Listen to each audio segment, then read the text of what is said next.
سلام پاکستان کے ساتھ ناظرین، میں ہوں آپ کا ہوسٹ عبد القدیر۔ ناظرین، آج ہم موجود ہیں نیو لا آف پامسٹری صادق ملک صاحب کے ساتھ۔ ان کی 25 سال میں ایک جو سہ پیشن گوئی غلط ہوئی تھی وہ ہم ان سے پوچھیں گے سب سے پہلے، اور اس کے بعد ہم پوچھیں گے جی الیکشن کی ڈیٹ آ گئی ہے اور عمران خان صاحب ابھی تک جیل میں ہی ہیں، میاں صاحب واپس آ گئے ہیں، اب آگے سیاست میں کیا ہونے جا رہا ہے؟ لوگوں کا ہاتھ دیکھ کر بتاتے ہیں، عمران خان کا ہاتھ دیکھ کے بتایا، نواز شریف کا ہاتھ دیکھ کے بتایا، اور مزید پولیٹیشین جو ان سے ہیں، جو ان سے اور پولیٹیشین ہیں ان کے حوالے سے بھی بتاتے ہیں۔ سب سے پہلے ہم ان سے پوچھتے ہیں جی 25 سال میں ایک جو کون سی ایسی جو پیشن گوئی تھی وہ غلط ہوئی، ان سے بات کرتے ہیں۔ السلام علیکم سر۔ وعلیکم السلام ورحمۃ اللہ وبرکاتہ۔ کیسے ہیں آپ؟ شکر ہے اللہ کا سر۔ سر یہ پہلے تو سب سے پہلے دیکھنے والوں کو یہ بتائیں کہ 25 سال میں صرف ایک پیشن گوئی غلط ثابت ہوئی تھی، وہ کیا کہانی ہے؟ اچھا، سلسلہ کچھ اس طرح سے ہے کہ میرے سارے ویورز دیکھنے والوں کو اتنی بار کہا جا چکا ہے کہ اب زبانی یاد ہو گیا ہوگا۔ 1996 میں میری ملاقات ہوئی عمران خان صاحب سے۔ ہاتھ دیکھنے کے بعد آج سے 300 سال پہلے جو لاز پڑھے جاتے تھے وہ کیروز کے پڑھے جاتے تھے، اور میں بھی کیرو کا فالور ہوں۔ اب اسی کو بنیاد بنا کر جب میں نے ان کے بارے میں لکھا تو کہا کہ یہ کنگ نہیں بن سکتے، کنگ میکر رہیں گے۔ اچھا، پھر بڑی عجیب سی بات تھی کہ میرے قبیلے کے لوگ جو ہیں نا، یہ بھی بڑے بادشاہ ہیں، یہ جو سنتے ہیں پیچھا کرتے ہیں اور پھر چلتے ہی چلے جاتے ہیں۔ وہ بات 2013-14 تک پہنچ گئی، کنگ میکر کا سلسلہ چلتا رہا۔ 2013 کے بعد میرے پاس 2016 میں بشا بی بی بھی تشریف لائیں اپنا ہاتھ دکھانے کے لیے، ساتھ ان کے خاور مانی کا بھی تھے۔ انہیں میں نے پورا یقین دلایا اس بات کا کہ میں ایک اپنا بیانیہ بناتا ہوں، اس بیانیے کے ساتھ چلتا ہوں، میں بالکل پیش گوئی نہیں کروں گا، لیکن وہ پرائم منسٹر بن رہے ہیں۔ اب ان کے دو فائدے تھے۔ ایک تو یہ فائدہ تھا کہ میں پیش گوئی نہیں کروں گا تو اس کا مطلب ہے کہ وہ پیر بنانے میں کامیاب ہوئیں یا نہ ہوئیں، یہ اس کھیڑے کو چھوڑیں۔ پھر جیسے ہی میری پیش گوئی غلط ہوئی جب، تو اس وقت میں ٹیلی ویژن پر آیا۔ ٹیلی ویژن پر آنے کے بعد کہا کہ یہ میری پیش گوئی غلط ہے، میں جب تک اس کی علمی توجہ پیش نہیں کروں گا تب تک میں ٹیلی ویژن پر نہیں آؤں گا۔ پتہ نہیں کون ہیں وہ لوگ جو صبح پیش گوئی کرتے ہیں، شام کو غلط، اور جو شام میں کی ہوتی ہے صبح غلط۔ ہمیں تو بھائی ایک پیش گوئی لے بیٹھی اور اس کو 5 سال لگے، لیکن میں دنیا کا انتہائی خوش بخت ترین انسان ہوں، اس لیے کہ اس کے بعد پھر میں اسی ٹو میں لگا رہا کہ کہاں اور کیسے غلطی ہوئی، تو new laws of palmistry by Sadiq Malik palmist بن گئے۔ اور یہ وہ new laws of palmistry by Sadiq Malik palmist ہیں جس میں 32 راجا یوگ، 7 قسم کی ہاتھوں کی ساخت، باقاعدگی سے انرجی کا 7 قسم کا، 5 پازیٹیو 2 نیگیٹو انرجیز، اور اس کے علاوہ 7 قسم کے نئے ہاتھوں کی دریافت، اور پھر جن پر میں ابھی کام نہیں کر سکا۔ مثال کے طور پر یہ انگلیوں کی اوپر والی جو پورے ہیں، ان پر پہلے سے کام میر بشیر صاحب نے کیا ہے، مجھے ضرورت نہیں۔ لکیروں پر کیروں نے کام کیا ہے، مجھے ضرورت نہیں۔ میں نے جو کام کیا وہ کام کیا جو اس سے پہلے ایک شبد بھی نہیں بولا گیا اس پر۔ تو اس کے تناظر میں دنیا کا خوش بخت ہوں کہ جس وقت بھی 2000 سال کے بعد بھی کوئی تیسرا جب لکھے گا، جس طرح سے میں اب کیرو کو بائی پاس نہیں کر سکا، وہ 20,000 سال کے بعد بھی مجھے بائی پاس نہیں کر سکے گا۔ والعالم بالصواب۔ اچھا سر، یہ تو آپ نے مجھے بتایا، اب مجھے یہ بتائیں کہ جی خان صاحب جو سا ہے کا تو ہم بات کریں گے، پہلے الیکشن کی ڈیٹ اناؤنس ہو گئی ہے، 8 فروری، پہلے انہوں نے 11 فروری کی، پھر اس کے بعد 8 فروری پہ آ گئے. اچھا، جب الیکشن کی ڈیٹوں کی بات کرتے ہیں تو سامنے امیدوار آئیں گے تو میں پھر بات کروں گا. میں مقدر شناس ہوں، زمانہ شناس نہیں. اچھا نہیں سر، بات یہ ہے کہ الیکشن اس ڈیٹ کو ہو پائیں گے؟ جی میں نے کہا نا کہ میں مقدر شناس ہوں، زمانہ شناس نہیں. اس لیے کہ جب کھلاڑی میدان میں آئیں گے تو پھر میں بتاؤں گا کہ کس کھلاڑی کا مقدر بہت زبردست ہے اور اس کے ہاتھ پر کتنے راجا یوگ اور کس کے ہاتھ پر سن لائن اور لک لائن کمبینیشن بناتی ہے اور کون بنے گا اس ملک کا راجا.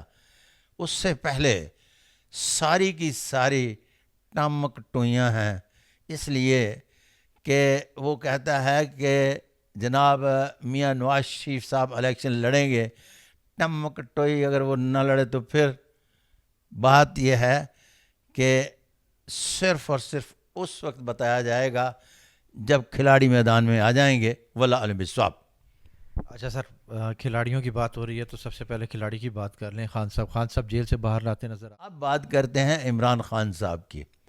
عمران خان صاحب کے لیے ذرا تھوڑی سی آسانیاں پیدا ہو چکی ہیں، اس لیے کہ عمران خان بنیادی طور پر سلیبرٹی ہے، پالیٹیشین نہیں. 22 سال تک وہ بحیثیت سلیبرٹی رہے، اقتدار میں آئے تو بحیثیت سلیبرٹی رہے.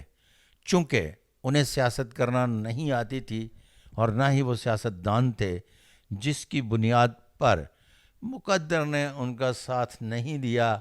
جہاں مقدر نے ساتھ دیا، سلیبرٹی ہونے کے باوجود بھی پرائم منسٹر آف پاکستان بن گئے. اب آتے ہیں اس بات کی طرف کہ کیا وہ دوبارہ پرائم منسٹر آف پاکستان بن جائیں گے. کافی لمبا انتظار کرنا پڑے گا، اتنی جلدی نہیں. کیوں؟ اس لیے کہ ابھی بہت سارے لوگ پائپ لائن میں ہیں. جب یہ کاغذات نامزدگی کی بار ٹرن آئے گی اور مکمل طور پر چھانٹ کانٹ کے بعد واپس آئیں گے کہ ہم الیکشن میں آ گئے تو پھر بات کریں گے. واللہ عالم بالصواب. نہیں، آپ یہ کہہ رہے ہیں کہ جی خان صاحب سیاست دان نہیں ہیں، اب تو جیل کی ہوا بھی لگ گئی، اب تو سیاست دان بن گئے ہیں. اب جیل میں جانے کے بعد اتنے سیاست دان بنے ہیں، اور وہ بھی جناب چودھری پرویز الہی اور محمود قریشی صاحب کو وہاں رکھا گیا ہے کہ ان کی کچھ تعلیم و تربیت کر دیں، کوئی انہیں بھی سیاست سکھائیں. تو وہ بھی اس لیے اڈیالہ جیل میں ہیں دونوں، تو ان کی اس لیے سیاست چل رہی ہے. واللہ عالم بالصواب. اچھا سر، دوسری بات یہ کہ پی ٹی آئی کا کیا فیوچر دیکھ رہے ہیں؟ اچھا جی، پی ٹی آئی کا فیوچر جو ہے نا وہ عمران خان سے ہی منسلک ہے. P T I Imran Khan کا نام ہے، پہلی بات. اب بات یہ ہے کہ جب کاف لیگ کی آپ بات کر رہے ہیں، کاف لیگ ختم ہوگی، لیکن سینٹ میں ان کے بھی ایک ممبر یا 2 ممبر میرا خیال ابھی بھی بیٹھے ہیں. یہ پارٹی باقاعدہ بن چکی ہے. سر بات کریں نون لیگ کی تو میاں صاحب واپس آ گئے ہیں.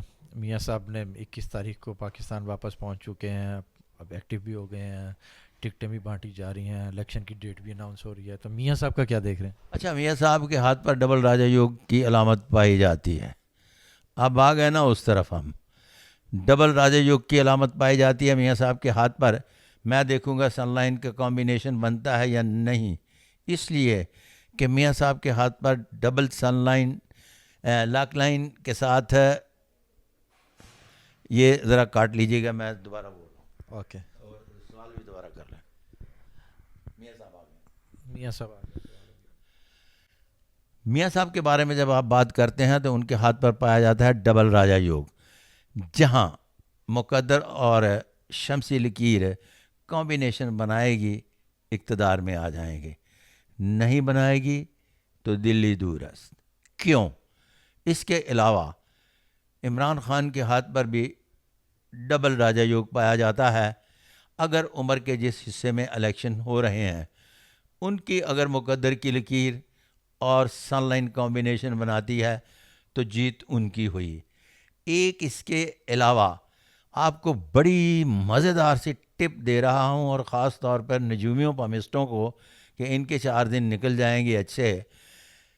ایک بات یاد رکھیے گا کہ ایک ہوتی ہے وننگ سٹک، لوگ یہ بھول گئے ہیں آصف علی زرداری ایک ہاتھ پر راجہ یوگ ہے اور انہیں مفاہمت کے بادشاہ کہا جاتا ہے.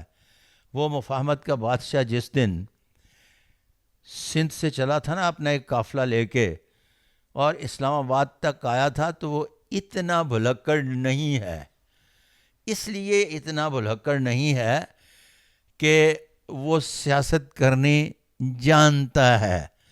اب مجھے اسپیشلی کہا گیا 2-4 پروگراموں میں کہ میں آصف علی زرداری کی بات کرتا ہوں. اور آج ایک بات یاد رکھیے گا, آج کیا ڈیٹ ہے؟ آج 4 تاریخ کی میں بات کر رہا ہوں. بھولنا چاہیے, پروگرام بہت لیٹ چلتے رہتے ہیں. 4 تاریخ کو راجہ پرویز اشرف صاحب کا نمبر آتا ہے. آپ مجھے اگر غلط بھی کہہ رہے ہیں ڈیٹ کا تو یہ آج کی ڈیٹ کا لگا لیجئے گا کہ جس دن الیکشن کمیشن نے ڈیٹ اناؤنس کی اس ڈیٹ والے دن راجہ پرویز اشرف صاحب کا مجھے فون آیا کہ کیا بنے گا, الیکشن ہوں گے بھی یا نہیں ہوں گے. وہ بھی اتنی ہی بے یقینی کی صورتحال میں تھے جتنی آپ اور میں. اب میں اس لیے نہیں کہ میں تو مقدر شناس ہوں, میں نے تو مقدر دیکھ کے بتانا ہے الیکشن ہوں گے یا نہیں ہوں گے. اب ہوا یہ کہ میں نے انہیں کہا کہ میں آصف علی زرداری صاحب کی تو بات کرتا ہوں, میں نے بلاول بھٹو زرداری کی بات کبھی اس لیے نہیں کی کہ ان کے ہینڈ پرنٹ میرے پاس نہیں. تو جب میں مسکرا کے جواب دیتا ہوں نا تو وہ کنفیوز ہو جاتے ہیں, دیکھنے والے وہ کہتے ہیں کہ پتہ نہیں بنے گا یا نہیں بنے گا. تو انہوں نے کہا جی یہ آپ کی مسکراہٹ جو ہے وہ ٹھیک کر دیتے ہیں اور ان کے آپ کو ہینڈ پرنٹ مل جائیں گے. اب جب مل جائیں گے تو یہ اگلے کھلاڑی آ گئے اور دیکھیں گے کہ ان کے ہاتھ پر سن لائن اور لک لائن کمبینیشن بناتی ہے یا نہیں. اس کے علاوہ اچانک کوئی اور بھی کینڈیڈیٹ نمودار ہو سکتا ہے, اس لیے کہ آپ صرف ان لوگوں کی بات کر رہے ہیں جو میدان میں ہیں. بے شمار ایسے سلسلے کبھی بنتے ہیں کہ نووارد بھی آتے ہیں طوفان کی طرح اور جاتے ہیں اندھیریوں کی طرح. تو اس کا بھی ذرا خیال رہے, واللہ علم بالصواب. اچھا سر, بات کریں مفاہمت کے بادشاہ آصف علی زرداری کی, تو آپ نے بتایا کہ جی سٹک ان کے پاس ہے, تو اس کے والے سے 1 2 3 100 سٹک 100 قسم کی ہوتی ہے. میں نے ایک لفظ استعمال کیا ہے جس کو آپ بھول گئے. میں نے ایک لفظ استعمال کیا ہے وننگ سٹک. وننگ سٹک جو ہے ضروری نہیں ان کے کام آئے, لیکن ہاتھ میں ان کے ہے. کبھی ہاتھوں میں پکڑی ہوئی چیزیں بھی گر جاتی ہیں. نمبر 1. نمبر 2, ابھی چونکہ ہر بندہ یہ سمجھ رہا ہے کہ میاں صاحب تشریف لے آئے ہیں, جب سسٹم شروع ہوگا ووٹ کا تو ڈبے نہیں بھرے سنبھالے جائیں گے. اللہ کرے کہ ایسا ہی ہو. جو کچھ لوگ سمجھتے ہیں مقبولیت کی آخری انتہا پہ ہے اور گرڈل آف وینس پائی جاتی ہے, جس کی وجہ سے خان صاحب کو درجہ معشوقت پر بھی فائز ہیں. لیکن ایک بہت بڑے پامسٹ نے یہ بھی لکھا ہے کہ اس قسم کی علامت جن کے ہاتھ پر ہوتی ہے شرفا کے گھروں میں ان کا آنا جانا معیوب سمجھا جاتا ہے. پھر اس کے بعد آگے جب چلتے ہیں تو ایک بات یاد رہے کہ یہ جو سٹک ہے نا, رننگ وننگ, یہ وننگ سٹچ ہے. یہ ہما کا پرندہ نہیں جو سر پہ آ بیٹھا ہے آصف علی زرداری کے. آصف علی زرداری صاحب کے اپنے نصیب ایج آف 62 سے خدا حافظ کر گئے. اس کے بعد ان کے ہاتھ کچھ نہیں آتا دکھائی دیتا, اور اس کی میں بارہا مرتبہ تفصیل سے بات کر چکا. واللہ علم بالصواب. بہت شکریہ سر. صادق ملک صاحب ہمارے ساتھ موجود تھے, انہوں نے کہا جی وننگ سٹک جو سی ہے نا وہ زرداری صاحب کے ہاتھ میں ہے. خان صاحب جو سے ابھی سیاست سیکھ رہے ہیں پرویز الہی اور شاہ محمود قریشی سے جیل میں رہ کے, اور میاں صاحب کی صحت کے کوئی معاملات نہیں ہیں. میاں صاحب ابھی الیکشن کی تیاریوں میں لگے ہوئے ہیں. دیکھیں جی الیکشن کون جیتتا ہے, یہ بھی دیکھتے ہیں کہ الیکشن ہوتا بھی ہے کہ نہیں ہوتا. بہت شکریہ. سلام پاکستان.